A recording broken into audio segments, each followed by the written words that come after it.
जय हिंद भाई लोग। तो हम लोग का आज का ट्रेड कंप्लीट हो चुका है और आज है 8वां दिन हमारे 75 डेज चैलेंज का, जहां पे कि हम लोग बस 20,000 रुपए से इंडियन मार्केट में ट्रेडिंग कर रहे हैं और वो भी बस 20,000 रुपए लेकर ऑप्शन ट्रेडिंग कर रहे हैं। और एज अ बिगिनर हम लोग का मेन गोल है अपने डिसिप्लिन को सही रखना, अपने साइकोलॉजी को सही करना और मनी कंपाउंडिंग, यानी कि इस 20,000 रुपए को इस वाले चैलेंज के एंड होते होते हमें 1 लाख रुपए बनाने का गोल है। तो आप भी इस चैनल को जरूर ज्वाइन करना, बस चैनल को सब्सक्राइब करना है। और हाँ, आप लोगों को मेरी खुशी देख के समझ में आ चुका होगा कि भाई मेरा आज का टारगेट हिट हो चुका है। और सच बताऊं तो भाई तुम्हारे भाई ने आज गदर मचा दिया है। और लिटरली अगर मैं तुम्हें बताऊं तो भाई मार्केट अभी चल ही रहा है, मार्केट को क्लोज होने में अभी भी 3 घंटे बाकी हैं। बट मैं यहाँ पे क्यों बैठा हूँ? क्योंकि भाई एज अ बिगिनर मेरा टारगेट हिट हो चुका है और एज अ बिगिनर भाई मेरे लिए एक ट्रेड काफी है दिन के लिए। तो चलो यहाँ पे बात बखेरा कम करते हैं और सीधे लेके चलते हैं आपको हमारे ट्रेड की तरफ। तो अगर हम लोग अपना आज का प्रॉफिट एंड लॉस देखें तो आज हमने एक ही ट्रेड लिया था बस, ठीक है ना। 3 अगस्त का निफ्टी में लिया था 19,600 का पुट हम लोगों ने बाय किया था और हम लोगों ने इसे बाय किया था 74 रुपीज पे और ये मार्केट चलती चल गई थी 114 पे, ठीक है ना। हमें यहाँ पे 2,000 रुपये का प्रॉफिट दिख रहा था, बट मैंने इसको होल्ड किया। होल्ड करते करते जब ये 100 पे आ गई, मैंने अपने स्टॉप लॉस को ट्रेल करके 100 पे डाल दिया था कि भाई ये अभी 114 पे है, अगर ये 100 तक आएगी तो मैं 100 तक अपना लॉस सहूंगा फिर निकल जाऊंगा। तो जैसे ही 100 पे आई, मैंने अपने स्टॉप लॉस को भाई क्लिक किया और मैं निकल गया। मुझे प्रॉफिट हुआ आज 1,382 रुपये का। हालांकि अगर मैं चाहता तो भाई मैं 2,000 रुपये पे भी निकल सकता था, बट मैं उसको होल्ड किया। और ये मेरी कोई गलती नहीं थी कि मैंने उसे होल्ड करके कम किया अपने पैसे को। भाई ये कोई गलती नहीं है, मैं आपको चार्ट में समझाता हूँ तो आप चार्ट में समझोगे अच्छे से। तो लोग पहले देख लेते हैं निफ्टी बैंक को। तो भाई निफ्टी बैंक भी अच्छा खासा फॉल हुई थी, ठीक है ना। यहाँ पे इसका सपोर्ट था, सपोर्ट का ब्रेकडाउन दिया, रिटेस्ट ली, फिर यहाँ पे से गिरती आ गई यहाँ पे आ गई, ठीक है ना। बट हम लोगों ने निफ्टी बैंक में ट्रेड अवॉइड किया क्योंकि मैं ज़्यादातर जो है ना कम कैपिटल जब मेरे पास रहता है तो कम कैपिटल से मैं निफ्टी में ट्रेड करना सही समझता हूँ। क्योंकि भाई निफ्टी बैंक के स्टॉप लॉस जो है ना बहुत बड़े बड़े हो जाते हैं। और ऊपर से दूसरी बड़ी बात कि भाई निफ्टी बैंक की मूवमेंट इतनी ज़्यादा खराब रहती है ना कि आपका एक बार में ये ऐसे मारेगी और आपको स्पाइक लेगी और भाई आपके स्टॉप लॉस से भी ज़्यादा लॉस दे जाएगी। आपको एग्जिट करने का भी टाइम नहीं देगी और हम लोग बस कर रहे हैं 20,000 रुपये से ट्रेड। तो ये हमारे लिए सेफ नहीं है, इसलिए मैं ज़्यादा चांस देखता हूँ कि भाई हमें निफ्टी में ट्रेड मिल जाए, ठीक है ना, कि भाई हमें यहाँ पे निफ्टी में ट्रेड मिल जाए। तो अगर हम लोग बात करें निफ्टी 50 की, तो भाई लोग निफ्टी 50 यहाँ से अच्छा खासा फॉल हुई, इस वाले सपोर्ट का ब्रेकडाउन दिया, बट यहाँ पे हमें एंट्री मिली नहीं तो मैं यहाँ पे एंटर किया नहीं।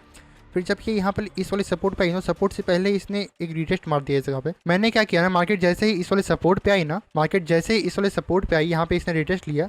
मैंने वेट किया अगले रेड कैंडल का। मैंने सोचा कि अगर रेड कैंडल बन के यहाँ तक आएगी ना, इस जगह तक आएगी ना, इसको क्रॉस करेगी, मैं यहाँ पे एंटर कर जाऊँगा, यहाँ पे स्टॉप लॉस रखूँगा और टारगेट रखूंगा एक राउंड लेवल का यहाँ तक, ठीक है ना। 1:1 का मैंने टारगेट रखा था, ठीक है। और मैंने स्टॉप लॉस यहाँ रखा ना, तो मार्केट ने पहले स्टॉप लॉस को वाले को निकाला। यहाँ पे आने के बाद ये कैंडल रिवर्स हुई, स्टॉप लॉस वालों को सबका स्टॉप लॉस हंट की सब, क्योंकि देखो ऑपरेटर को पता रहता है कि आपका स्टॉप लॉस कहाँ पे है। जब भी आप जहाँ पे स्टॉप लॉस लगाए हो ना, उसके 1 या 2 पॉइंट ऊपर रहो, क्योंकि ऑपरेटर जानता है कि सबका स्टॉप लॉस कहाँ होने वाला है। तो यहाँ पे ऑपरेटर ऊपर आया, सबका स्टॉप लॉस खाया और फिर नीचे चला गया, ठीक है ना। तो इसलिए जब भी आप स्टॉप लॉस लगाओ तो उसके 1 या 2 पॉइंट ऊपर ही रहो। ऐसा नहीं कि एकदम स्टॉप लॉस लगा जहाँ लगाए हो एकदम पॉइंट टू पॉइंट निकल जाना, नहीं। तो ये यहाँ पे आके क्लोज हो गए। मुझे लगा कि शायद मैं गलत ट्रेड में घुस गया हूँ, क्योंकि ये कैंडल ने भी अच्छी खासी बहुत बेकार कैंडल बन गई थी। लेकिन हाँ, सही चीज़ ये हो रहा था कि ये मेरा प्रीमियम नहीं खा रही थी, ठीक है ना। फिर अगली कैंडल ये रेड बनी, फिर ये कैंडल जो बनी ना, ये कैंडल ने अकेले ने मुझे प्रॉफिट दे दिया। 1:3.5 का है, ठीक है ना। 1:3.5 का टारगेट है ये, और मैंने एग्जिट किया इस वाले में, ठीक है ना। ये भी यहाँ तक आई थी बट मैंने इसको होल्ड किया। यहाँ तक जब आई तो मुझे 2,000 रुपये का प्रॉफिट दिख रहा था। वापस से यहाँ आ गई और मेरा प्रीमियम का रेट चला गया वापस से 100 और मेरा 1,300 रुपये का प्रॉफिट दिखेगा। तो मैंने यहाँ बुक कर दिया, क्योंकि यहाँ से मुझे लग रहा था कि इतना बड़ा रिएक्शन लिया है इसने। पहला टारगेट यहाँ का था, बट जब आपको प्रॉफिट होता जा रहा हो तो प्रॉफिट को होल्ड कीजिए, लॉस को होल्ड मत कीजिए, प्रॉफिट को होल्ड कीजिए। फिर यहाँ पे जैसे देखा मैंने कि इस रेड कैंडल ने इतना बड़ा रिएक्शन लिया। ये यहाँ से रिएक्शन क्यों ली? ये निफ्टी बैंक है, ठीक है ना। क्योंकि निफ्टी बैंक जो थी यहाँ पे आने के बाद, ये निफ्टी बैंक का सपोर्ट था, ठीक है।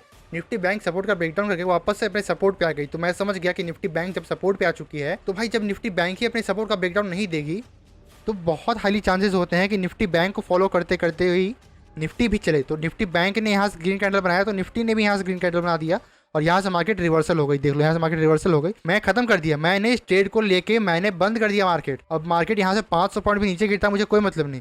मार्केट ने फिर से ब्रेकडाउन दिया, एक एंट्री बनाई, यहाँ एक एंट्री बनाई, यहाँ एक एंट्री बनाई, ठीक है ना। बट मैं नहीं घुसा। मैं मार्केट को देख रहा था अपने टैब पे, बट मेरे माइंड में ये था एज अ बिगिनर कि भाई मार्केट अगर 500 पॉइंट में नीचे गिरेगी तो मैं ट्रेड में नहीं घुसूंगा। और यही आपके दिमाग में होना चाहिए कि अगर आपका पहला ट्रेड टारगेट हिट हो गया है तो मार्केट छोड़ के निकल जाओ भाई, नहीं तो जितना प्रॉफिट कमाए हो ना सब लॉस कर जाओगे इस जगह पे। तो अब अगर हम लोग ना प्रॉफिट एंड लॉस देखे अपना, हम लोग इस मंथ में कितना प्रॉफिट एंड लॉस किए हैं, तो आज हमारा 8वां दिन और 8वें दिन हम लोगों ने बस एक ट्रेड लिया, ठीक है ना, जिसमें कि हमें 1,382 रुपीज़ का प्रॉफिट हुआ। 57 रुपीज़ हम लोगों ने उसमें से ब्रोकरेज भरे, तो ब्रोकरेज को काट के इसमें से हम लोग के पास प्रॉफिट है 1,325 रुपीज़। और कल जो हम लोग लॉस में गए हुए थे, अपने 20,000 से भी कम हो गया था हमारा, 19,591 हो गया था।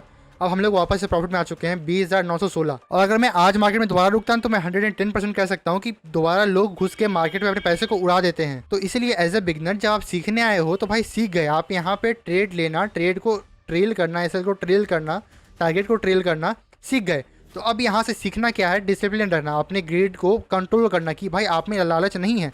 मार्केट आपको बुला बुला के एंट्री कर रही है, बट आप में लालच नहीं है, आप नहीं घुसोगे। क्योंकि अगर मुझे पैसे कमाने होंगे तो भाई मैं पैसे कमाऊंगा, मैं यहाँ पे निकलता भी नहीं भाई। हालांकि यहाँ तक अगर मैं वेट करता तो मेरा पैसा डबल हुआ था। मेरा जो 5,000 लगा था जो मैंने एक लॉट से किया था, मेरा वो डबल हुआ था। बट क्यों नहीं किया? क्योंकि मेरा टारगेट हिट हो गया, मैंने टारगेट से ज़्यादा प्रॉफिट कमा लिया। कि भाई अगर आपका सुबह का पहला ट्रेड अगर आपका वो सक्सेसफुल हो गया है, अच्छा खासा प्रॉफिट बन गया है, आपका टारगेट हिट हो चुका है, तो भाई आपको दोबारा ट्रेड में नहीं घुसना, मार्केट को बंद करना है और जाके सो जाना है। फिर चाहे वो मार्केट 500 पॉइंट नीचे गिरे या 500 पॉइंट ऊपर गिरे, भाई मुझे कोई मतलब नहीं। तो भाई आप भी इस चैनल को जरूर ज्वाइन करो, हमारे चैनल को सब्सक्राइब करो और डेली जब ट्रेड करोगे तो ट्रेड करके आने के बाद मेरी डेली वाली वीडियो के नीचे में कमेंट कर देना कि आपने आज क्या गलती की, क्या अच्छी चीज है की, आपने कितना प्रॉफिट कमाया, क्या लॉस किया, क्यों लॉस किया, सब कुछ बताना। और चाहो तो मेरे इंस्टाग्राम पे आ सकते हो मुझसे कुछ पूछने के लिए। पर खैर आज के लिए बस इतना ही भाई, मिलते हैं हम लोग अपने नेक्स्ट वाले वीडियो में, तब तक के लिए जय हिंद।